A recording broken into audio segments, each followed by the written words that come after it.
Inter pass అయిన students కి practical learning and industrial exposure తో 100% ప్లేస్మెంట్ ఇస్తుంది I create degree college.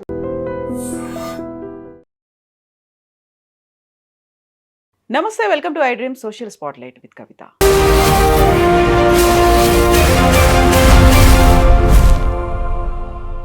Dhurandhar cinema గుర్తుంది కదా. సడన్గా బైక్ మీద ఎవరో ఇద్దరు వస్తారు, టార్గెట్గా ఉన్నటువంటి టెర్రరిస్టులని లేపేసి అంతే ఇమ్మీడియట్గా మాయమైపోతారు. ఎక్కడ ఎప్పుడో వస్తారో ఎవరిని చంపుతారో తెలియనటువంటి పరిస్థితి. అలాంటి సిచ్యువేషనే ఇప్పుడు పాక్ ఆక్యుపైడ్ కాశ్మీర్లో కనిపిస్తోంది. అది కూడా పాకిస్తాన్కు వెళ్ళి మరీ చంపేసి వస్తున్నారు అనేటువంటి వార్తలు వస్తున్నాయి. వెరీ లేటెస్ట్గా హంజా అన్సారీని కూడా అలాగే చంపారు. బట్ గుర్తు తెలియని దుండగులు వచ్చి పుల్వామా సూత్రధారిని లేపేశారు అనేటువంటి వార్తలు వస్తున్నాయి. నిజంగా గుర్తు తెలియని దుండగులు ఎవరు? వాళ్ళు కేవలం టెర్రరిస్టులను మాత్రమే టార్గెట్ చేస్తున్నారా? టెర్రరిస్ట్ బేస్ క్యాంపులు లేకపోతే ప్రొడ్యూస్ చేస్తున్నటువంటి వారిని ఎందుకు టార్గెట్ చేయట్లేదు ఆ దుండగులు? మనతో పాటుగా ఉన్నారు జియో పొలిటికల్ ఎక్స్పర్ట్ గిరిధర్ మామిడి గారు. హలో అండి, నమస్తే, ఎలా ఉన్నారు? నమస్తే అమ్మా. నమస్తే, నేను బాగానే ఉన్నాను. How are you? I'm good అండి. సో దురంధర్ సినిమా చూసిన తర్వాత బోల్డ్ అన్ని రీకలెక్ట్ చేసుకుంటున్నారు.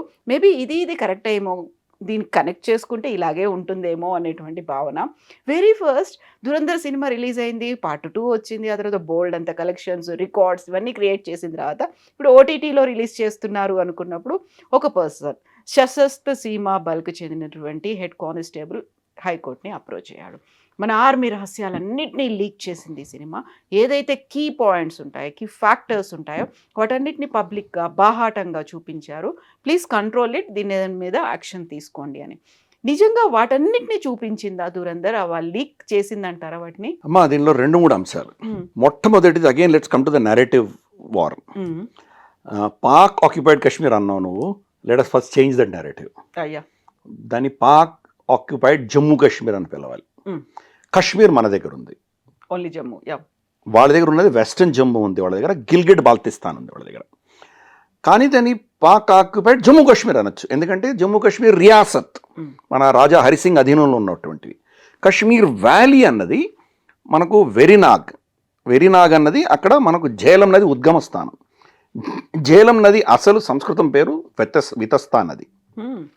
ఆ వితస్తా నది ఉద్గమ స్థానం, అది ఆరిజిన్ పాయింట్. అది అక్కడి నుంచి బారాముల్లా దాకా పెడుతుంది. బారాముల్లా అంటే వరాహమూల. బారా అంటే మనం అంతే దాన్ని ప్యూర్గా తెలుగులో మాట్లాడుకుంటే బారా అంటే 12 ముల్లా అంటే ముస్లిమ్స్, అలాంటిది ఏమైనా రిలేటెడ్ ఉందేమో. కరెక్ట్. అది కన్ఫ్యూషన్ ఉంటుంది. వరాహమూల మహా గొప్ప క్షేత్రం అది. అక్కడ శ్రీనగర్లో షారికా అమ్మవారు అని చెప్పేసి ఒక ఆలయం ఉంది. హరిపర్వతం ఉంటుంది అక్కడ, దాల్ లేక్ వెనకాల కొండ మీద ఉంటుంది. అక్కడ అమ్మవారి శాలిగ్రామ శిల ఉంటుంది, పెద్ద శిల ఉంటుంది. వాళ్ళ నమ్మకం, వాళ్ళ స్థల పురాణం, కాశ్మీరీ హిందువులు నమ్మేటువంటి కథ ఏంటంటే, ఇక్కడ సతీసర్ అని ఒక పెద్ద చెరువు ఉండేది. ఆ చెరువులో అంటే ఆఫ్ కోర్స్ నాగులు ఎక్కువ ఉండేవారు అక్కడ. అమ్మవారి యొక్క వాహనం గండవేరుండ పక్షి 2 రాళ్ళు అక్కడ వదిలింది పైనుంచి. ఆ ఇంపాక్ట్కి ఈ నీళ్ళన్నీ డ్రైన్ అయిపోయి అక్కడ నేల ఏర్పడింది. అక్కడ ఋషి కశ్యపుడు వచ్చి తపస్సు చేసుకున్నాడు కాబట్టి ఇది కశ్మీరం అయింది. ఇది వాళ్ళ అంటే షీఈ్ ద పేట్రన్ మదర్. ఆ ప్రాంతానికి ఆవిడ కులదేవత షారికా అమ్మవారు. అది ఎక్కడి నుంచి నీళ్ళు వెళ్ళిపోయి? వరాహ మూల నుంచి వెళ్ళిపోయి. కాబట్టి మొత్తం కాశ్మీర్ ఇంతనే, మనకు ఊడి దాకా మన కంట్రోల్లో ఉంది.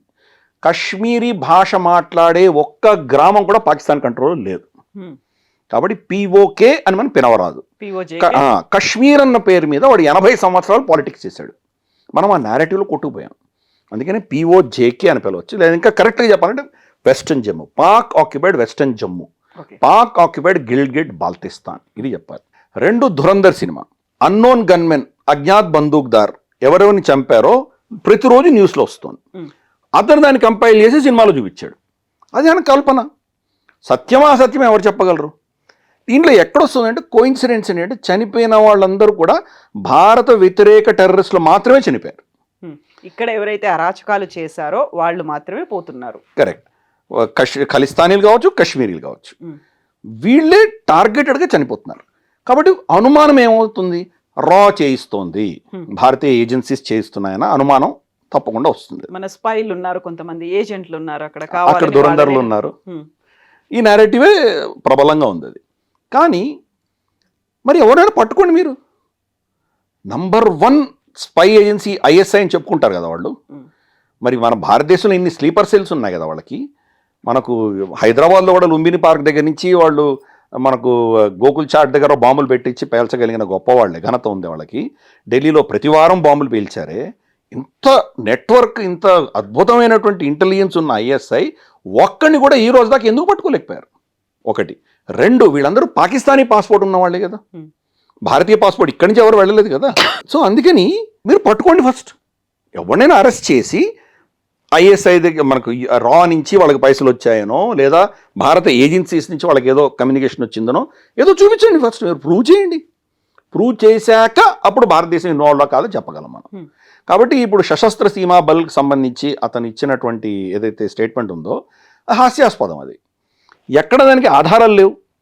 అతను సినిమా కాల్పితం ఏదో చేశాడు, అక్కడ చనిపోతున్న విషయం వాస్తవం, లింకేజ్ లేదు. పాకిస్తానే ఈ రోజు దాకా ప్రూవ్ చేయలేకపోయింది. మనం ఏం చేసాము, మన దగ్గర జరిగిన ప్రతి టెర్రరిస్ట్ ఇన్సిడెంట్ తర్వాత డాసియర్స్ ఇచ్చాం మనం పాకిస్తాన్కి గతంలో, ఇంక్లూడింగ్ పఠాన్కోట్లో జరిగినటువంటి మన ఎయిర్ ఫోర్స్ బేస్ మీద జరిగినటువంటి దాడికి కూడా వాళ్ళకి డాసియర్ ఇచ్చాము. ఐఎస్ఐ ఏజెన్సీని మనం ఇక్కడ తెప్పించాం మనం. మోదీ గారు ఫస్ట్ ఇనీషియల్గా వాళ్ళు కూడా వచ్చి జాయింట్ ఇన్వెస్టిగేట్ చేస్తామని అన్నారు.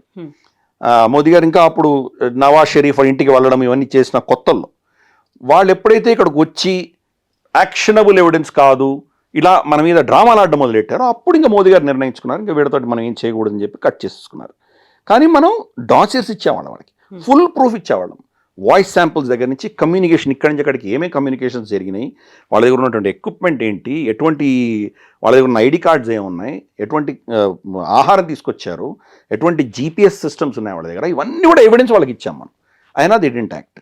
మరి ఒక అజ్ఞాత బందూకుదారికి సంబంధించి మన దగ్గర నుంచి ఏదో ఇన్స్ట్రక్షన్స్ వెళ్ళినట్టో, కోఆర్డినేషన్ జరిగినట్టో ఏదో ఒక ఎవిడెన్స్ వాళ్ళు ఎందుకు ఈ రోజు దాకా పాకిస్తాన్ ప్రొడ్యూస్ చేయలేకుండా ఉంది. కాబట్టి ఎవిడెన్స్ ఎక్కడుంది? చనిపోతున్న మాట వాస్తవం, చంపుతున్నట్టు వాళ్ళు అక్కడ వీళ్ళనే టార్గెట్ చేస్తున్న అంశం కూడా వాస్తవమే. కానీ ఎవిడెన్స్ ఏది? మన చేకేం అంటకుండా జరుగుతోంది. అది ఎవరు చేస్తున్నారు? ఇది ఎవరు చెప్పాలి? తప్పకుండా 99% దీనికి అనుమానం అంతా రా అనే చేయిస్తోంది అన్నటువంటి అనుమానం వస్తుంది. కానీ జీరో ఎవిడెన్స్ లేదు. పాకిస్తాన్ అంటోంది భారతదేశమే చేయిస్తోంది అని అంటోంది. అది ఎవరు ప్రూవ్ చేయాలి? వాళ్ళే ప్రూవ్ చేయాలి కదా. మనం ప్రూవ్ చేసాం. అజ్మల్ కసాబ్ అక్కడి నుంచి వచ్చాడు, పలానా ఊరి నుంచి వచ్చాడు, ఇది చేసాడు మొత్తం ప్రూవ్ చేసాం మనం. అలాగే ప్రతి టెర్రరిస్ట్ కూడా ఎక్కడి నుంచి వస్తున్నాడో మనం కంప్లీట్గా ప్రూవ్ చేయగలుగుతున్నాం, ట్రేస్ చేయగలుగుతున్నాం. ఫర్ ఇన్స్టెన్స్ పెహల్గామ్ ఘటనలో జరిగినటువంటి వాళ్ళని ఆపరేషన్ మహాదేవ్లో మనం చంపేశాం వాళ్ళని. వాళ్ళు ఏం చేశారు, చాలా సోఫిస్టికేటెడ్ కమ్యూనికేషన్ ఎక్విప్మెంట్ తీసుకొచ్చారు, చైనీస్ ఎక్విప్మెంట్ తీసుకొచ్చారు. అది మామూలుగా మన సర్వీలెన్స్లో దొరకదు. అటువంటి ఎక్విప్మెంట్ తీసుకొచ్చి వాళ్ళు ఎక్కడో కొండల్లో అడవుల్లో దాచుకున్నారు. అందుకని మనకు 4-5 నెలలు పట్టింది వాళ్ళని చంపడానికి.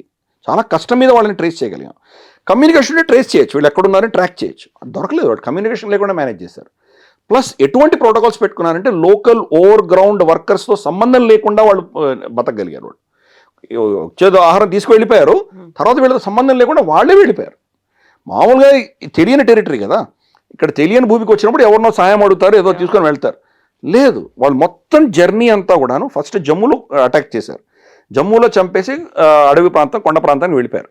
అక్కడి నుంచి పహల్గామ్లో దిగారు, చంపి మళ్ళీ కొండలకు వెళ్ళిపోయారు.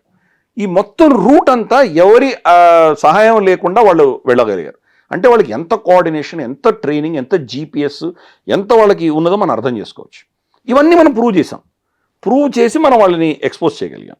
పాకిస్తాన్ ఎందుకు చేయలేకపోతుంది?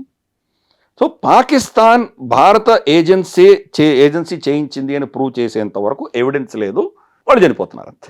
యా, సో ఇట్లాంటి ప్రూఫ్స్ లేకుండానే చాలా సైలెంట్గా అనుకున్న లక్ష్యానికి వెళ్తున్నారు, టార్గెటెడ్ గానో ప్రెసిషన్ గానో చేస్తున్నారు అనుకున్నప్పుడు బోల్డ్ అని ఆర్మీకి సంబంధించినటువంటి రహస్యాలు ఉంటాయి. ఈవెన్ ఒక దురంధర్ని తీసుకెళ్ళి అక్కడ పెట్టడం కావచ్చు, దురంధర్ని ట్రైన్ చేయడం కావచ్చు, అక్కడున్న వాళ్ళతో ఎలా కలిసిపోతారు, కల్చరల్గా కావచ్చు, లాంగ్వేజ్ పరంగా కావచ్చు, మిగతా అన్ని అంశాల్లో ఎలా వాళ్ళతో కలిసి మింగిల్ అయ్యేలా ఇన్ని చర్యలు తీసుకుంటారు. వీటన్నిటికీ సంబంధించినటువంటి రహస్యాలని, ఈవెన్ ఇఫ్ ఇట్ ఈస్ ఒక సినిమా అనేది వినోదాత్మకమైనటువంటి చిత్రం అయినప్పటికీ కూడా ఒక ఆర్మీ, అక్కడ 2 దేశాలు అనేవి ఉన్నాయి, మధ్యలో శత్రుత్వం అనేది కనిపిస్తోంది, అక్కడ రాజకీయాలు ఉన్నాయి, టెర్రరిజం ఉంది. వీటన్నిటిని సినిమా రూపంలో చూపించినప్పటికీ మన సీక్రెట్స్ని బయట పెడుతోంది అనే ఒక మాట కాదా? ఏం సీక్రెట్స్ బయట పెట్టారు చెప్పమనండి నాకు. ఏం సీక్రెట్స్ ఉన్నాయి దాంట్లో? సో మన వాళ్ళు ఎలా ఆపరేషన్ చేస్తారు అనే దాంతో పాటుగా ఎలా వాళ్ళని పిక్ చేసుకుంటారు, ఎలా వాళ్ళని డిప్లాయ్ చేస్తారు, ఎలా కాంటాక్ట్స్ ఉంటాయి, కమ్యూనికేషన్స్ ఎలా ఉంటాయి.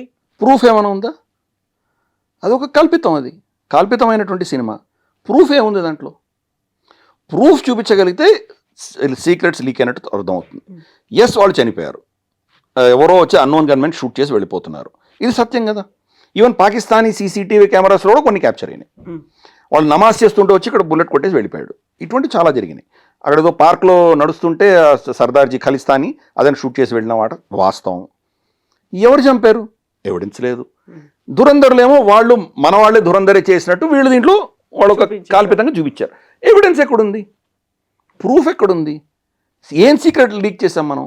చనిపోయడం అనేది ఫ్యాక్ట్, అది వాస్తవం. చంపేవాళ్ళు ఉన్నారు, వీళ్ళు దొరకలేదు, అది వాస్తవం. సీక్రెట్ ఏముంది దీంట్లో? సీక్రెట్స్ ఏం లీక్ చేశారు? ఏం చేయలేదు. రెండవది, అసలు సీక్రెట్స్ ఎవరు చేశారంటే హమీద్ అన్సారీ చేశారు, మనకు మాజీ ఉపరాష్ట్రపతి. ఆయన హయాంలో మన ఎవరైతే ఏజెంట్స్ ఉన్నారో ఇరాన్లోను తర్వాత పాకిస్తాన్లో ఉన్న ఏజెంట్స్ని ఎక్స్పోజ్ చేశాడు ఆయన. అందుకనే పెద్ద కాంట్రవర్సీ అయింది అప్పట్లో. ఆయన ఫారెన్ సర్వీస్లో ఉన్నటువంటి వ్యక్తి. ఆయన ఇంటర్వ్యూ చేస్తున్నప్పుడు కూడా ఇంటర్వ్యూర్ ఆ ప్రశ్న అడగానే ఇద్దరికి కోపం వచ్చాయని లేచి వెళ్ళిపోయాడు ఆయన ఒక ఇంటర్వ్యూలో. అది మీకు చూసారో లేదు. అది ఇది వచ్చింది మన ప్రాబ్లం. ఆయన పేరు చెప్పకుండా తర్వాత వచ్చిన వాళ్ళు మన ప్రభుత్వంలో ఉన్నటువంటి వాళ్ళు మన ఏజెంట్స్ని ఎక్స్పోజ్ చేశారు అని చెప్పి చాలా విస్తృతంగా అప్పుడు డిస్కషన్లో వచ్చింది. ఒక ఏజెంట్ని ప్లాంట్ చేయాలంటే కనుక దశకాలు పడుతుంది, అంత ఈజీ కాదు అక్కడ.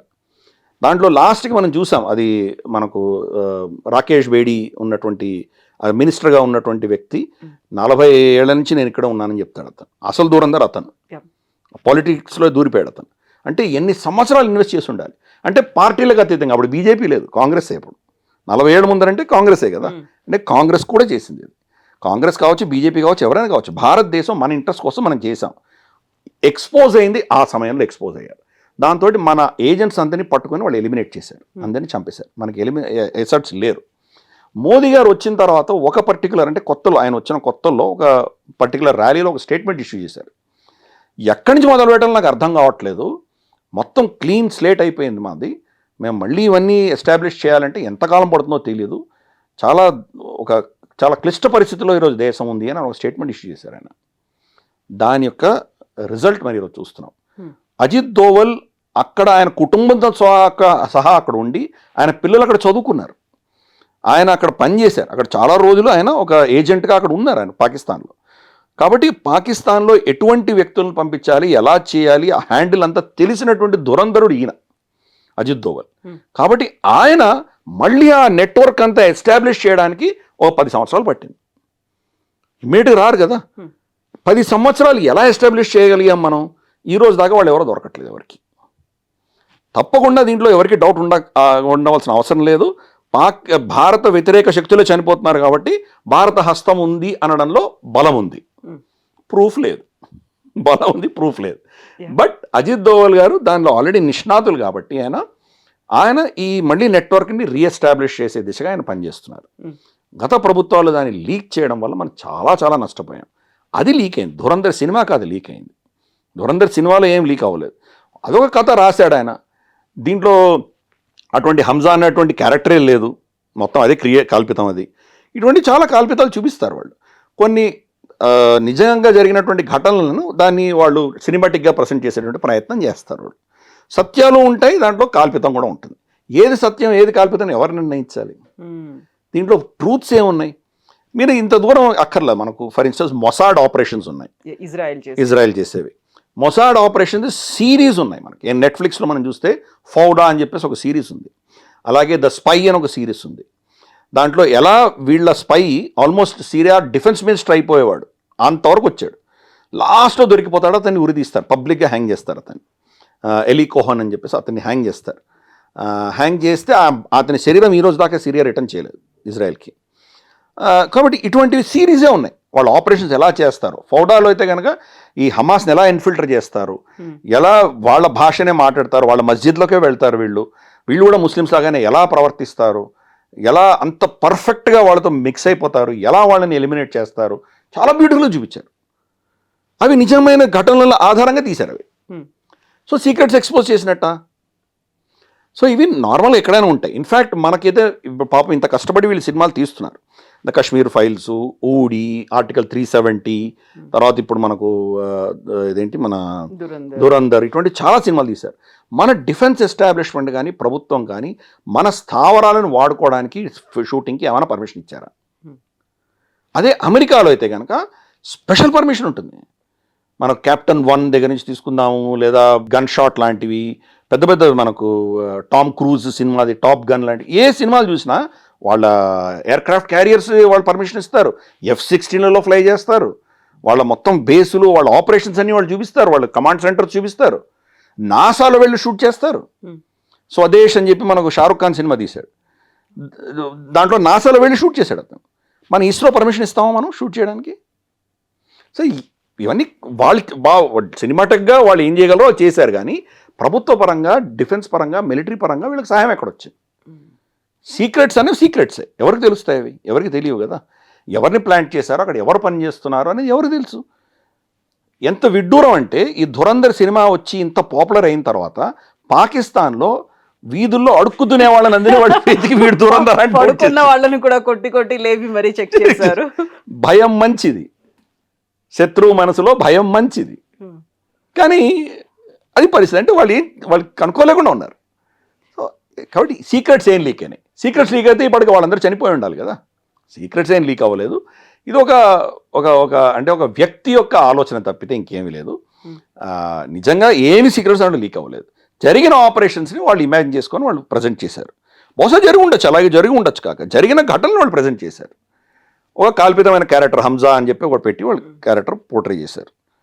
సో ఘటన సత్యం, దాని ప్రజెంటేషన్ కల్పితం. అది రీల్ అనుకుంటే, రియల్గా చూస్తే ఇప్పుడు వెళ్తున్నారు, ఎవరైతే మనకు హాని కలిగించారో, ఎవరైతే మన దగ్గర అరాచకాలు చేశారో వాళ్ళని మాత్రమే లేపేసి వస్తున్నారు.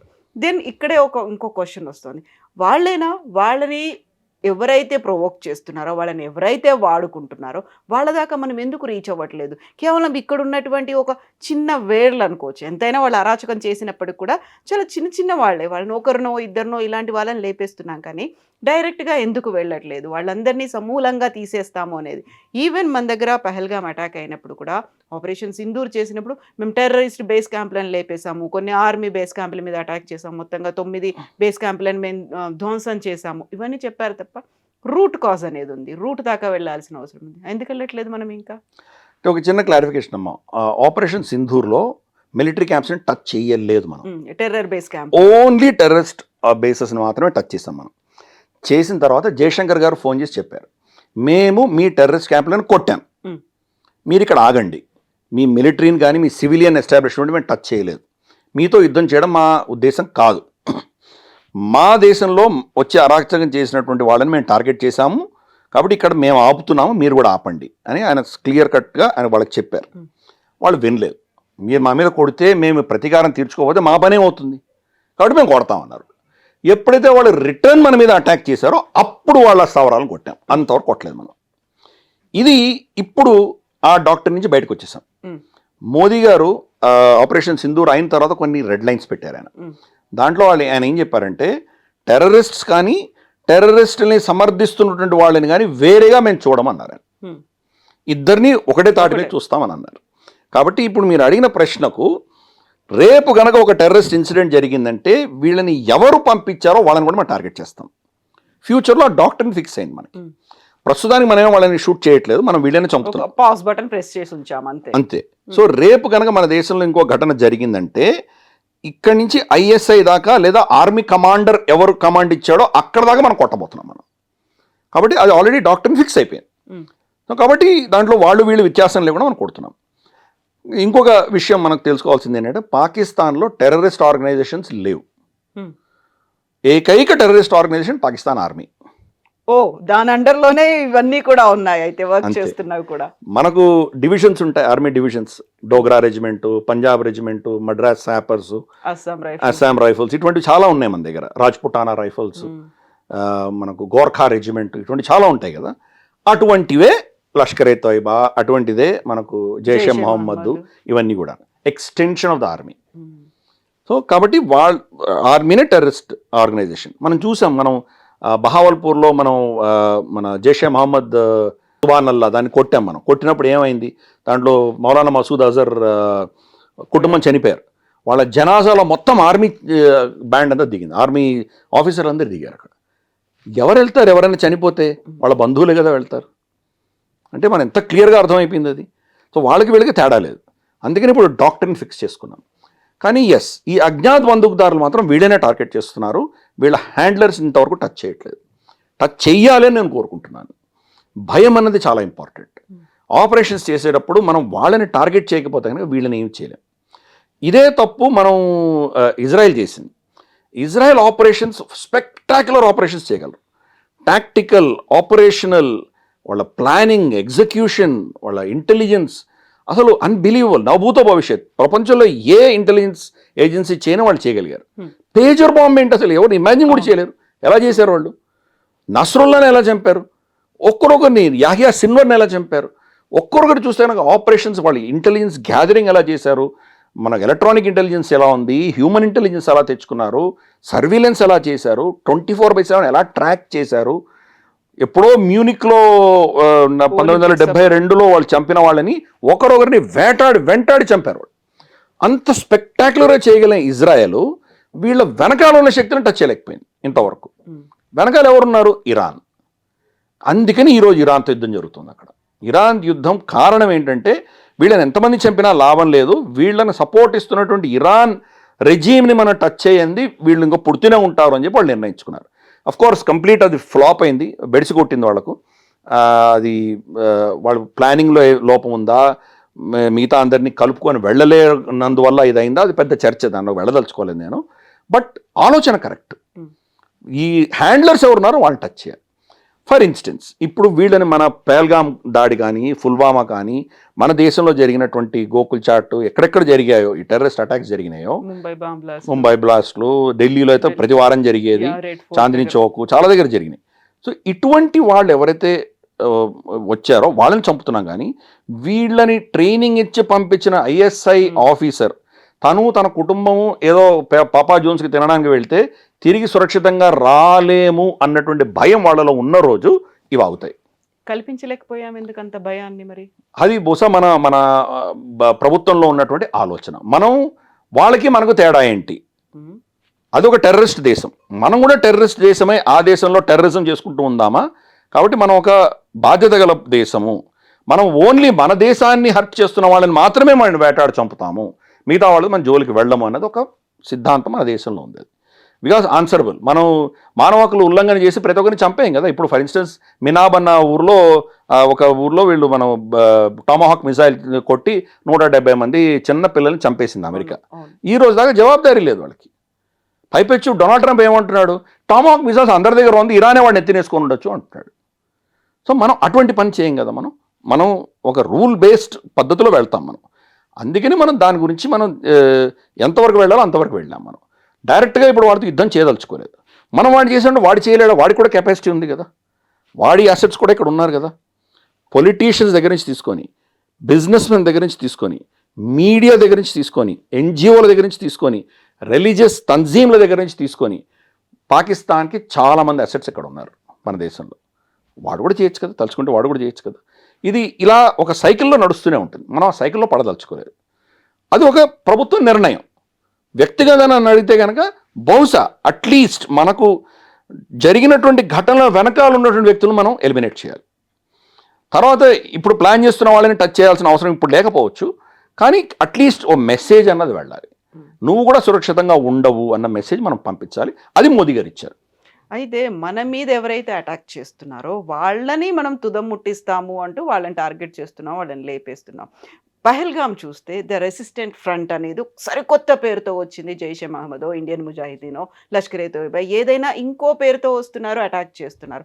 ఆ పని చేసి వెళ్ళిపోయిన తర్వాత మళ్ళీ మనకు ఒక లెటరో లేకుంటే ఏదో మేమే చేసామని అధికారికంగా ప్రకటిస్తున్నారు.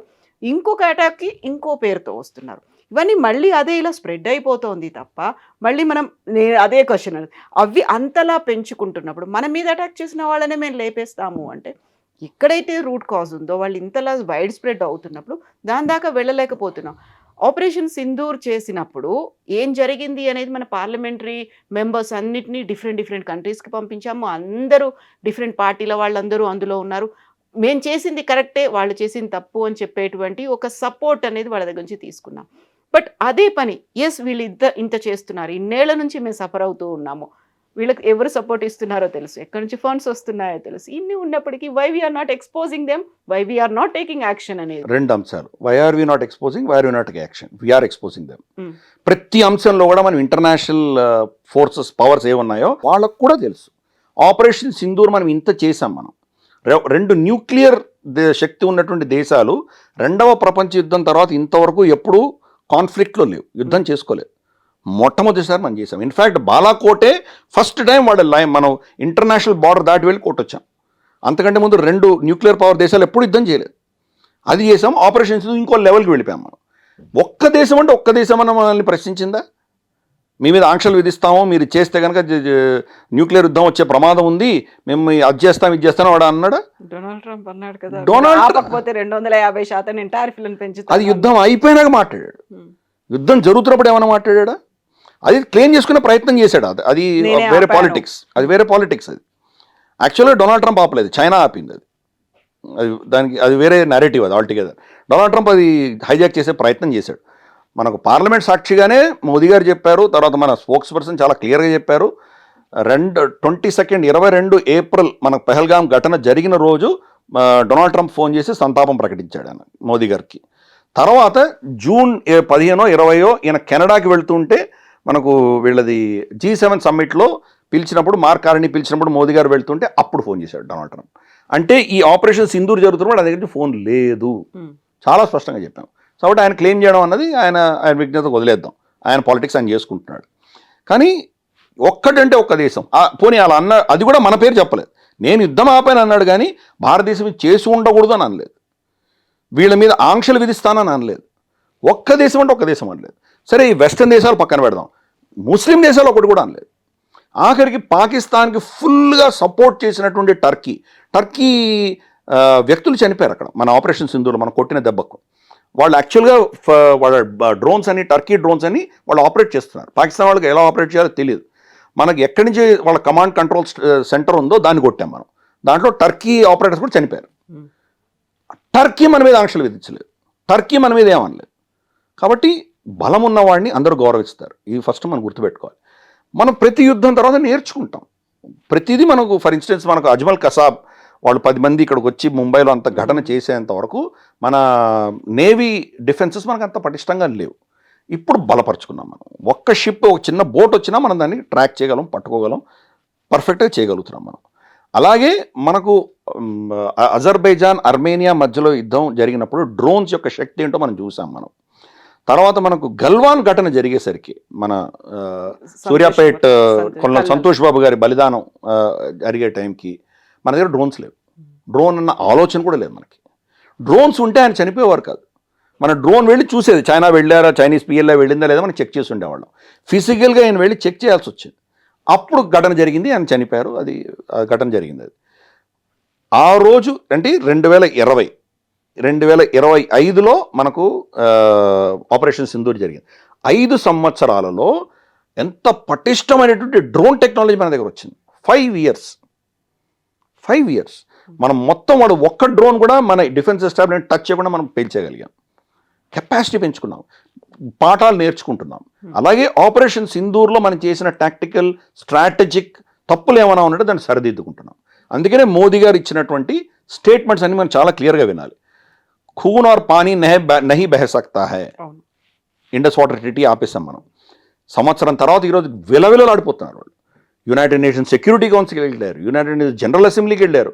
ప్రతి దేశానికి వెళ్ళి ఇండస్ వాటర్ ట్రీటీని మళ్ళీ స్టార్ట్ చేయించండి, మాకు నీళ్ళు వదలండి, భారతదేశం మీద ఒత్తిడి తీసుకురావడం అని చెప్తాను. ఎవరి కుంపట్లో వాళ్ళు పెట్టుకున్నారు, ఎవరు బిజీగా వాళ్ళందరూ బిజీగా ఉన్నారు. ఎవ్వడు వినట్లేదు పాకిస్తాన్ మాట. ఆఖరికి వాళ్ళు ఏం చేశారో లంచం ఇచ్చి ఒక థింక్ ట్యాంక్, చాటమ్ హౌస్ అని ఒక థింక్ ట్యాంక్ ఉంది, వాళ్ళతోటి ఒక ఆర్టికల్ రాయించారు. ఇది కనుక మీరు రిలీజ్ చేస్తే ఒక మానవతా దృక్పథంలో అక్కడ ప్రజల్ని ఆదుకున్నటువంటి వాళ్ళు అవుతారు, అదొక అట్మాస్ఫియర్ క్రియేట్ అవుతుంది, దానివల్ల చర్చలు స్టార్ట్ చేయొచ్చు. భారతదేశం ఇంత పెద్ద సూపర్ పవర్ అయినప్పుడు రూల్స్ బేస్డ్ వరల్డ్ ఆర్డర్ని వాళ్ళు గౌరవించాలి. ఈ లెక్చర్లన్నీ ఇచ్చారు. ఏం డొనాల్డ్ ట్రంప్ కింద చెప్పట్లేదు రూల్స్ బేస్డ్ ఆర్డర్ని ఫాలో అవ్వమని? ఎవరు ఫాలో అవుతున్నారు? ఒక్క చైనా ఫాలో అయిందా? ఇన్ని నీతులు చెప్తుంది ఇప్పుడు చైనా. అక్కడ పోయి ఫిలిప్పైన్స్ దీవులన్నీ కబ్జా చేసి కూర్చున్నారు వాళ్ళు. వియట్నాం దీవులను కబ్జా చేసి కూర్చున్నారు వాళ్ళు. వియట్నాం అక్కడ డ్రిల్లింగ్ చేసిందంటే వాళ్ళు వచ్చి వాళ్ళ మీద దాడులు చేస్తారు. జాపనీస్ నీళ్ళల్లో వచ్చి వాళ్ళు చేపలు ఎత్తుకుపోతారు. సో బలం ఉన్నవాడిదే రాజ్యం అక్కడ, మత్స్య న్యాయం. కాబట్టి వాడు మనకు లెక్చర్ ఇచ్చే పరిస్థితులు ఎవడు లేడు. ఈ విషయం మనం అర్థం చేసుకోవాలి. అందుకని ఈ యొక్క పరిస్థితులలో భారతదేశం మనం ఎలా ప్రవర్తించాలనేది మనం క్లారిటీ ఉండాలి. మోదీ గారు ఇచ్చిన ఈ రెడ్ లైన్స్ ఏవైతే ఉన్నాయో, trade and talks terror cannot go together అన్నారు. సో వాణిజ్యం ఆపేస్తాం, కంప్లీట్గా ఆపేస్తాం. యాక్చువల్గా మనం ఆపలేదు, పాకిస్తాన్ ఆపింది. ఆర్టికల్ 370 సవరణ చేసిన తర్వాత పాకిస్తాన్ ఆపేసింది. హై కమిషన్ కూడా వాళ్ళే వెనక్కి పంపించారు, మనం పంపించలేదు.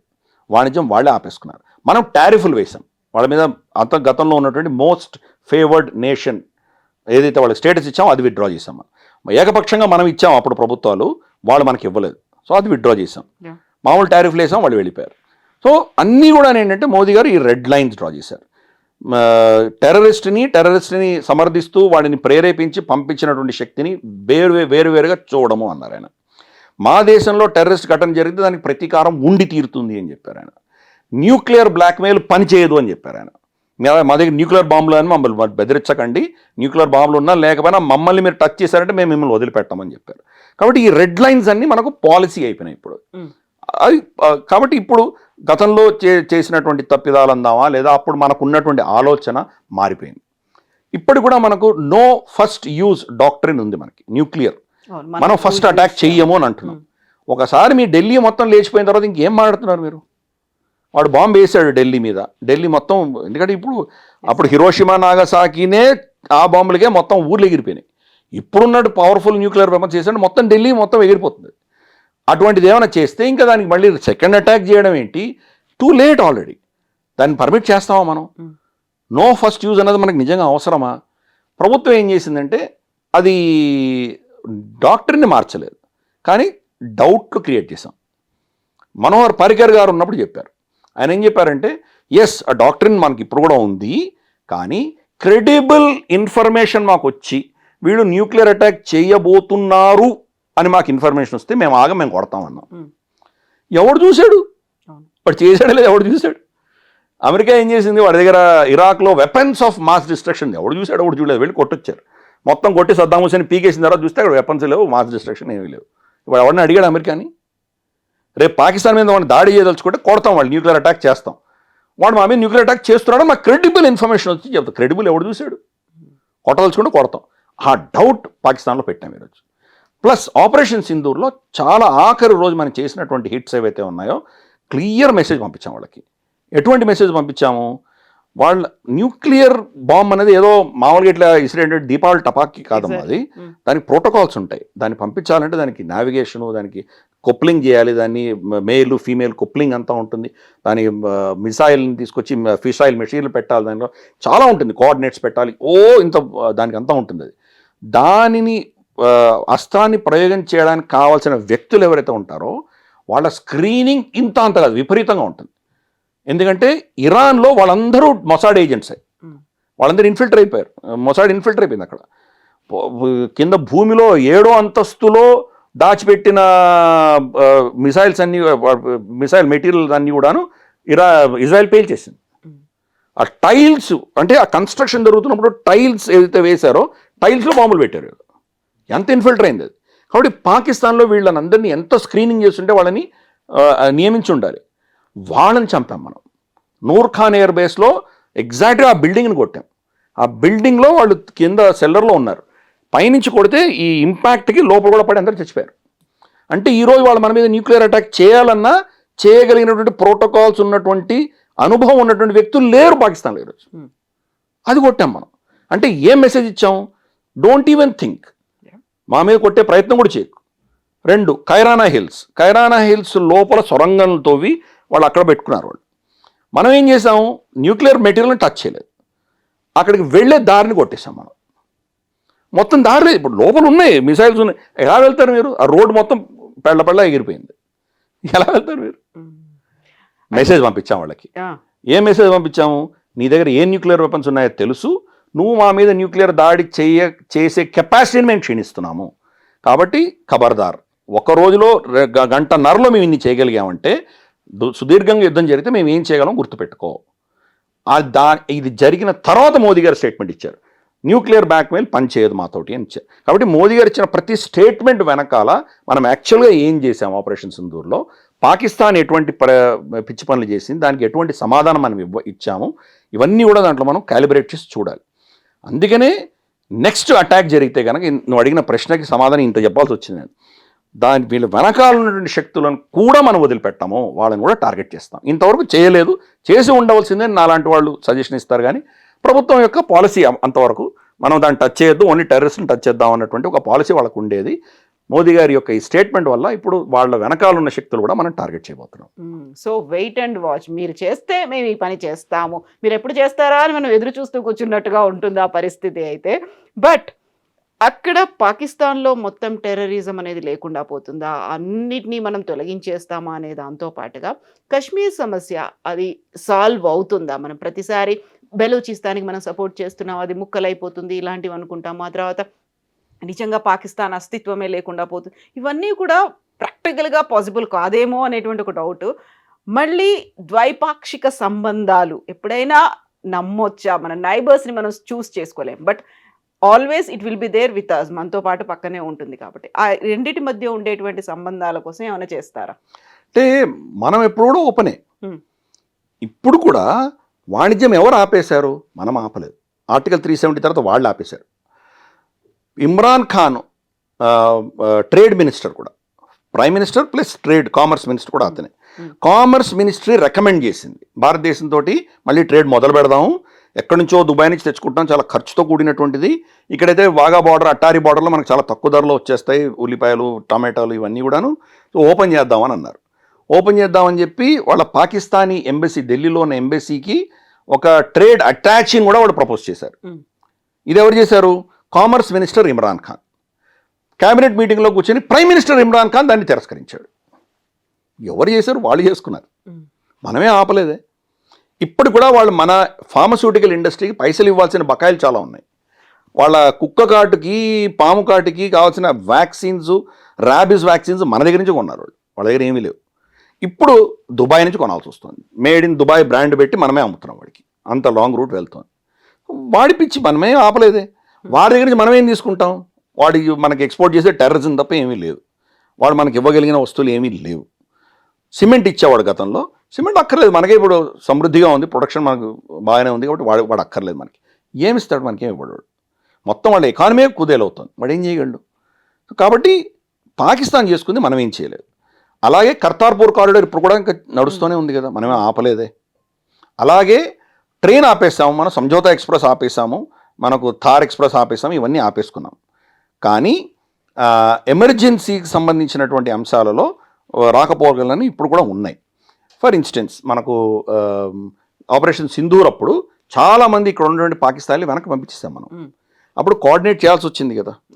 అలాగే అక్కడి నుంచి పొరపాటున సరిహద్దు దాటి కొంతమంది వస్తారు, కొన్ని ప్రాంతాల్లో వాళ్ళు పొరపాటున ఇటు వచ్చేస్తారు. వాళ్ళని పట్టుకొని మళ్ళీ వాళ్ళకి హ్యాండ్ ఓవర్ చేసేస్తాం మనం. సో కోఆర్డినేషన్ అనేది ఏదో ఒక లెవెల్లో ఉంటుంది, అస్సలు ఉండదని కాదు. కానీ ఎంత ఉండాలో అంతే పెట్టుకుంటాం, బేర్ మినిమం పెట్టుకుంటున్నాం, అంతకుమించి మనం వెళ్ళట్లేదు. మనం అంతకంటే పైన కొంచెం చర్చలు జరగాలి అంటే కనుక వాళ్ళలో మార్పు వచ్చేంతవరకు మనం ఏం చేయలేం. వాళ్ళు చైనా, అమెరికా ఇద్దరి యొక్క పైసలు తీసుకొని భారతదేశాన్ని కంట్రోల్ చేయడానికి పాకిస్తాన్ని వాడుకుంటున్నాయి రెండు శక్తులు. కాబట్టి వాళ్ళ అజెండాను ముందు తీసుకువెడుతున్నాయి. నిజంగా పెహల్గాంలో మన మీద దాడి చేయాల్సిన అవసరం కానీ, శక్తి కానీ, అటువంటి చేస్తే దాని పరిణామాలు ఎలా ఉంటాయో వాళ్ళకి పాకిస్తాన్కి తెలిసినా కానీ చేశారు. ఎందుకు చేశారు అంటే కనుక అది చైనా యొక్క ప్రోద్బలంతో చేశారు.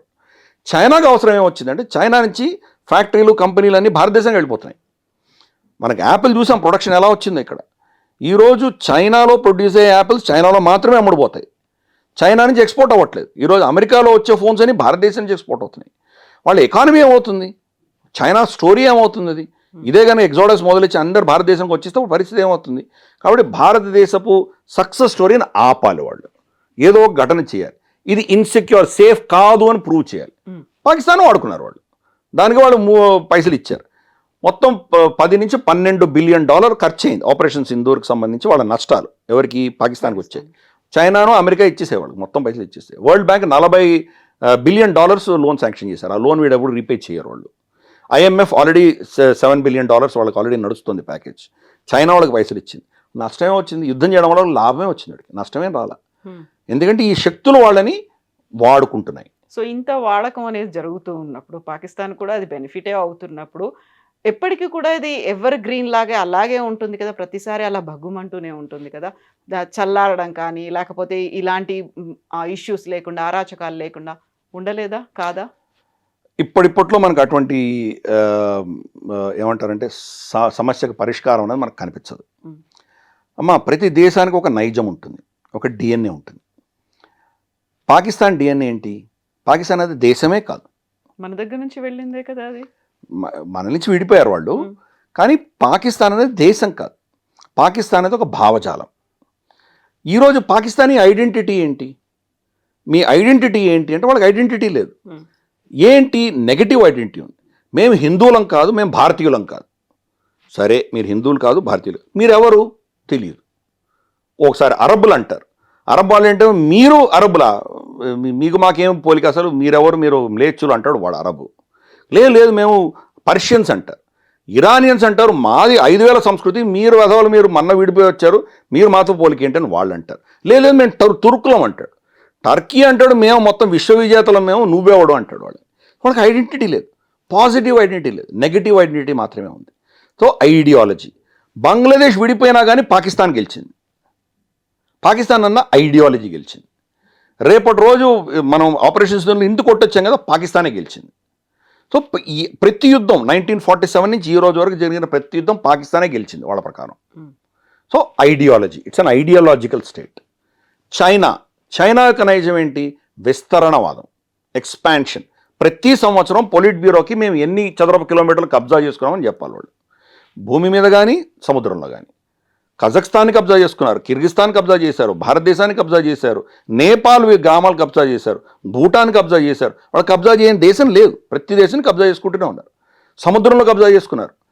ఆఖరికి ఇంటర్నేషనల్ కోర్ట్ మనకు అన్క్లాస్ అని చెప్పేసి united nation convention on law of seas వాళ్ళు ఇచ్చినటువంటి డెసిషన్ ప్రకారము ఫిలిప్పైన్స్కి చైనాకి మధ్య జరిగిన డిస్ప్యూట్లో ఫిలిప్పైన్స్దే కరెక్ట్ అని చెప్పినా కానీ కూడా ఇది మాదే అని చెప్పి వాళ్ళు బిగుసుకూర్చున్నారు.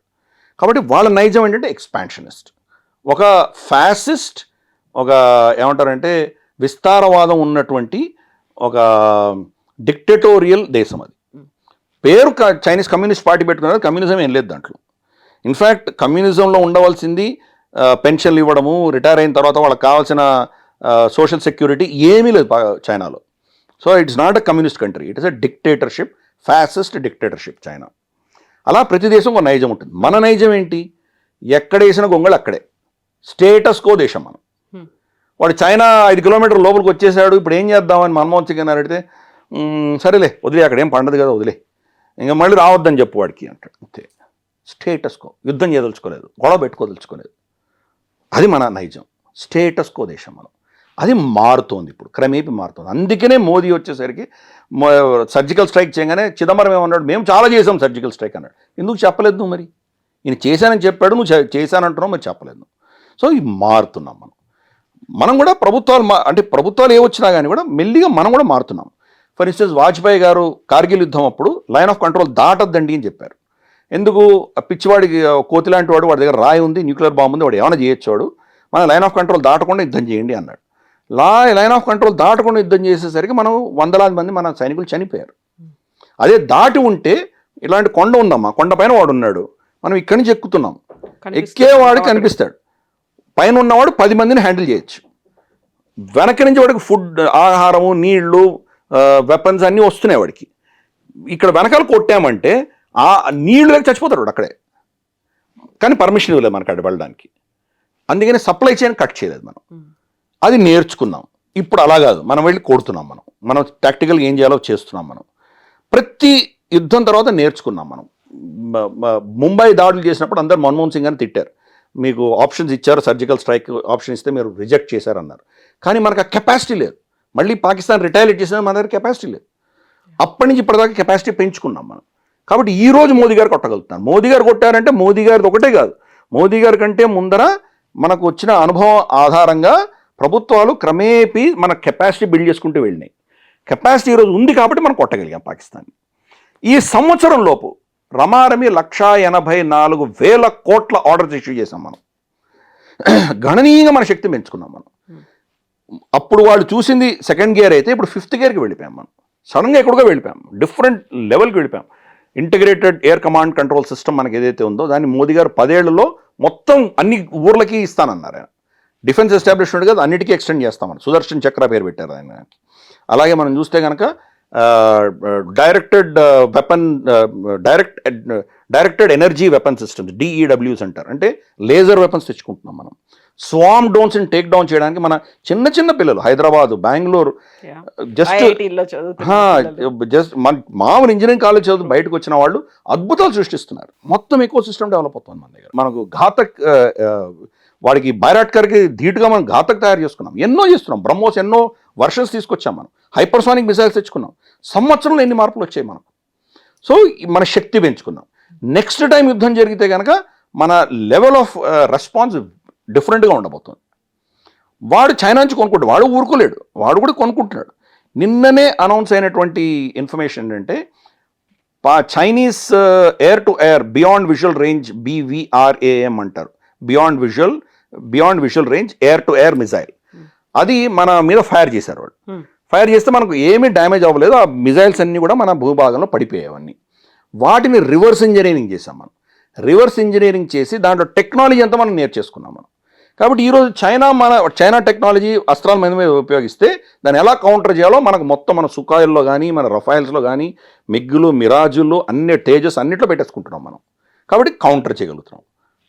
అంటే మనకు ఫ్రీగా ఇచ్చాడు వాడు, వచ్చి మన దగ్గర పడింది, మనం హ్యాపీగా దాన్ని రివర్స్ ఇంజనీరింగ్ చేసాం. ఈ టెక్నాలజీ బహుశా జపాన్ కూడా ఇచ్చాం మనం, ఎందుకంటే జపాన్ కూడా అవసరం కాబట్టి. ఇది మన దగ్గర చేయగలిగింది. సో మన శక్తి పెంచుకుంటున్నాం. నెక్స్ట్ అటాక్ వచ్చేసరికి ఏమవుతుంది, it will B shock again. అసలు ఆపరేషన్ సింధూర్లోనే భారతదేశం దగ్గర ఇంత డిఫెన్సివ్ కేపబిలిటీ ఉందా అని అందరూ స్టన్ అయ్యారు. మనం ఈరోజు గల్ఫ్లో చూసాం మనకు UAE కానీ ఖతార్ కానీ మనకు ఇజ్రాయెల్ మీద కానీ ఇన్ని డ్రోన్స్ మిజైల్స్ పడుతుంటే దాంట్లో 90% 95% ఆపగలిగారు, 5% ఆపలేకపోయారు. దానివల్ల నష్టాలు వచ్చేవాడు, చాలా విపరీతం నష్టపోయారు వాళ్ళు. మన దగ్గర ఒక్క అసెట్ టచ్ చేయలేకపోయారు వాళ్ళు. ఒక్క డ్రోన్ కానీ ఒక్క మిజైల్ కానీ మనల్ని ఏమి స్క్రాచ్ కూడా అవ్వలేదు. అంత పర్ఫెక్ట్గా డిఫెన్స్ ఎలా చేయగలిగాం మనం. సంవత్సరంలో ఇంకెంత దగ్గర వెళ్ళాం మనం, ఎటువంటి ప్రోటోకాల్స్ పెట్టుకున్నాం, ఎటువంటి టెక్నాలజీ తీసుకొచ్చాం మనం. కాబట్టి అఫ్కోర్స్ ఇది ఎండ్ కాదు, ఎందుకంటే మనకు Pakistan is not a target. ఇది మనకు China major adversary, even America is an adversary. మనకు ఆపరేషన్ సింధూర్లో పాకిస్తానే కాదు, మనం 3 న్యూక్లియర్ దేశాలు, ఒక నేటో దేశం, 4 దేశాలతో యుద్ధం చేసాం మనం. పాకిస్తాన్ న్యూక్లియర్ దేశం అయితే, చైనా న్యూక్లియర్ దేశం అయితే, అమెరికా న్యూక్లియర్ దేశం. వీళ్ళ టెక్నాలజీస్ని మనం అటాక్ చేసాం. F-16 ఎవరు ఇచ్చారు వాడికి, రెడార్స్ ఎవరు ఇచ్చారు వాడికి AMRAAMS ఎవరు ఇచ్చారు వాడికి, అమెరికా ఇచ్చింది వాడికి. వాటిని కొట్టాం మనం. చైనీస్ JF-17, JF-10C వీటిని కొట్టాం. HQ-9ని కొట్టాం మనం. చైనీస్ టెక్నాలజీ వచ్చాం. బైరాట్కర్ దగ్గర నుంచి తీసుకొని అన్ని డ్రోన్స్ టర్కీ సప్లై చేసింది, వాళ్ళని కొట్టాం మనం. సో ఇది ఏంటంటే ఈ యొక్క నెరేటివ్లో టెక్నాలజీ వర్సెస్ టెక్నాలజీ యుద్ధం. రష్యా దగ్గర నుంచి మన దగ్గర టెక్నాలజీ ఉంది, ఫ్రాన్స్ నుంచి ఉంది, జర్మనీ నుంచి, ఇజ్రాయెల్ నుంచి, మనకు USA నుంచి, ఇన్ని దేశాలు మన టెక్నాలజీ. ఒకరికొకరు మాట్లాడుకోవు. ఈ నేటో టెక్నాలజీ రష్యాతో మాట్లాడుకోదు, రష్యా టెక్నాలజీ నేటోతో మాట్లాడుకోదు. ఇన్ని టెక్నాలజీస్ పెట్టుకొని దీనిపైన మనం వేరే ఇంటగ్రేషన్ మనం ఒక పెట్టి మనం కొట్టాం. సో మన సక్సెస్ స్టోరీ అనేది చిన్న సక్సెస్ స్టోరీ కాదమ్మా. కాబట్టి అంత సక్సెస్ అయినా కానీ కూడా సంవత్సరంలో మళ్ళీ వేరే లెవెల్కి వెళ్ళాం మనం. కాబట్టి ఇవన్నీ కూడా ఏంటంటే కనుక Pakistan is not our threat. Pakistan ఒక ఐడియాలజీ. ఆ ఐడియాలజీ అన్ఫార్చునేట్లీ సరిహద్దుకి ఈవల వైపు కూడా ఉంది. స్పాన్సరే కాదు, ఇక్కడ కూడా దాన్ని సమర్థించే వాళ్ళు ఉన్నారు. ఫర్ ఇన్స్టెన్స్ ఆర్టికల్ 370 అధికరణ సవరించేటప్పుడు మన తెలంగాణ నుంచి TRS నేత, పేరు నేను చెప్పదలుచుకోలేదు, ఆయన పార్లమెంట్లో చర్చలో దిగ్గజ నేత, కాంగ్రెస్ నుంచి వచ్చినటువంటి నేత, ఎవరో అనుకోవచ్చు, గుర్తుపెట్టుకోవచ్చు, రాజ్యసభలో ఆయన చెప్పిన స్టేట్మెంట్ ఏంటంటే భారతదేశం పాకిస్తాన్ విడిపోవడం మత ప్రాతిపదికన కానే కాదన్నాడు ఆయన. జిన్నాకి నెహ్రూకి మధ్యలో ఉన్నటువంటి విభేదాల వల్ల విడిపోయింది, అది అసలు మతం సంబంధమే లేదని ఆయన స్టేట్మెంట్ ఇచ్చాడు పార్లమెంట్ సాక్షిగా. ఇది మనకు ఉన్నటువంటి నేతృత్వం. పాకిస్తాన్ ఎందుకు వెనకేసుకొస్తున్నాం మనం? వాళ్ళు ఏదో రఫాయల్ కొట్టామని చెప్తే కనుక మనం ప్రభుత్వాన్ని, మనకి ఏమీ జరగలేదు. ఇన్ఫ్యాక్ట్ నేను అఫీషియల్గా చెప్తున్నాను మీ ఛానల్లో, ఒక్క ఎయిర్ రఫాయల్ కూడా మనం కోల్పోలేదు. నాకు అక్కడ ఉన్నటువంటి వ్యక్తులతోటి, నాకు అంటే ఆ అడ్వైజర్స్ ఎవరున్నారో వాళ్ళతో చాలామందితో మాట్లాడాను నేను. ఒక టెక్నికల్ స్నాగ్ వచ్చింది మనకు, వాళ్ళు మన సోర్స్ కోడ్ ఇవ్వాలన్నందువల్ల. కానీ ఒక స్టేట్మెంట్ గుర్తుపెట్టుకోవాలి, ఎయిర్ మార్షల్ భారతి గారు ఏం చెప్పారంటే, we have accounted for all pilots అన్నారు ఆయన. అంటే అర్థం ఏంటి, ఎవరు చావలేదు, ఏం అవ్వలేదు. సో అది ఒక క్రాష్ ల్యాండ్ అయింది, దాన్ని మళ్ళీ రిపేర్ చేసుకున్నాం, ఇట్ ఇస్ ఫుల్లీ ఆపరేషనల్. అది ఏదైతే మనకు BS-022 ఉందో అదే ఫ్లైట్లో ప్రెసిడెంట్ ముర్ము గారిని తీసుకెళ్ళాం మనం. ఆ నంబర్ అదే పనిగా డిస్ప్లే చేస్తాం మనం. అంటే ఏమీ అవ్వలేదని అర్థం చేసుకోవాలి. బట్ స్టిల్ ఇక్కడ మనం ఏమంటున్నారు, అయిపోయింది, మా రఫాయల్ కొట్టేశారు, అయిపోయింది, అసలు భారతదేశం ఓడిపోయింది. సో ఈ నెరేటివ్, పాకిస్తానీ నెరేటివ్ సరిహద్దుకు ఆవలి వైపు ఈవలి వైపు కూడా ఒక నెరేటివ్ అన్నది నడుస్తుంది. అది మన ప్రాబ్లం అంతే, మన అంతర్గతమైన ప్రాబ్లమ్సే. కానీ టెక్నికల్గా పాకిస్తాన్ని ఎదుర్కోవడం అనేది మనకు అస్సలు ప్రాబ్లం కాదు. చైనా కూడా అదే పరిస్థితి. చైనాకు ఉన్న 81% పాకిస్తాన్లో ఉంది చైనీస్ టెక్నాలజీ, దాన్ని ఓడించాం కదా మనం. So we can handle China also. ఇద్దరిని సైమల్టేనియస్గా మనం రక్షించుకోవచ్చు. చైనాను ఓడించలేకపోవచ్చు, కానీ చైనా మనల్ని ఏమీ చేయకుండా మనం తట్టుకోగలిగే శక్తి మన దగ్గర తప్పకుండా ఉంది. ఎస్ అండి, థ్యాంక్ యూ సో మచ్ అండి, థ్యాంక్ యూ.